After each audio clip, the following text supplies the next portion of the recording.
Hello, my name is Kaleigh Quinn, and I am a junior psychology major, sociology minor at Colby College.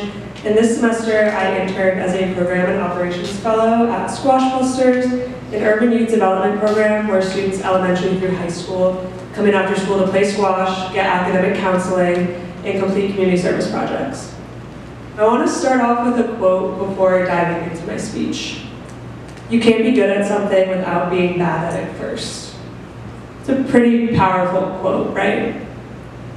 What if I told you that this was a quote that a 15-year-old boy said to me on a random gloomy Tuesday during after-school programming? Yeah, I wouldn't believe it either. Yet this would be a quote that I would return to time and time again during my internship. Now, my internship was nothing short of amazing, but my favorite day by far can best be defined by one overarching theme: failure. Yes, I know the word failure and the word favorite cannot be further apart, yet in this scenario they cannot go together more perfectly. On Tuesdays, my mentor had me shadow the after-school programming from 2 to 6. One particular Tuesday was a super slow day, and I found myself sitting in one of the classrooms with a couple of students, a high school student and one of the squash instructors, NQ. Myself, NQ, and one of the high school students were sitting at a table at the front of the room talking to each other to pass the time. This is when NQ had asked me if I had ever played squash before. I was told by the other members at Squash Busters that I could not leave my time without attempting to play. I told NQ that I had never learned and I wasn't too interested in learning how. When he questioned why, I told him I don't like being bad at things and my hand-eye coordination is bad. Hearing this, the high school student who was sitting at the front of the room with us turned to me and said, "You can't be good at something without being bad at it first." Super philosophical. I bet you thought that I really sat with that quote and reflected on it. That's probably what I should have done, but I instead jokingly told him I was actually never bad at soccer, I was always good at it.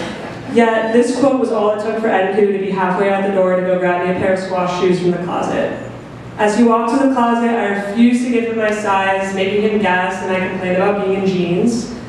And as he walked to the closet, he was very persistent and honestly really good at guessing my shoe size. And before I knew it, I was out on the court.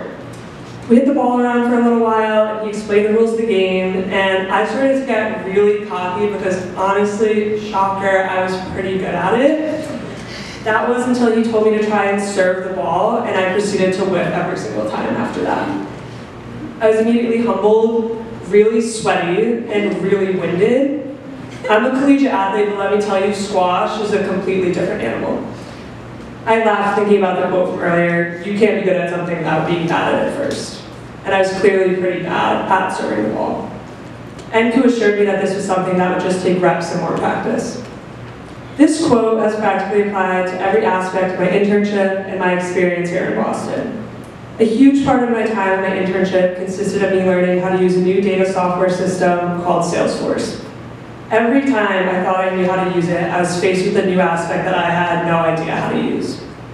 There were multiple times throughout my internship where I'd finish cleaning up a report, we would meet with our consultant, Meg, and I would have a huge list of things to fix. After our first call, I had a list so long that it felt overwhelming. However, as many more thousands of data entries were edited and many more meetings with our consultant were had, these second run-throughs or edits felt more like a common and necessary step in the process rather than a burden. I found myself saying to my mentor that there would be certain things I would need to review during a second run-through.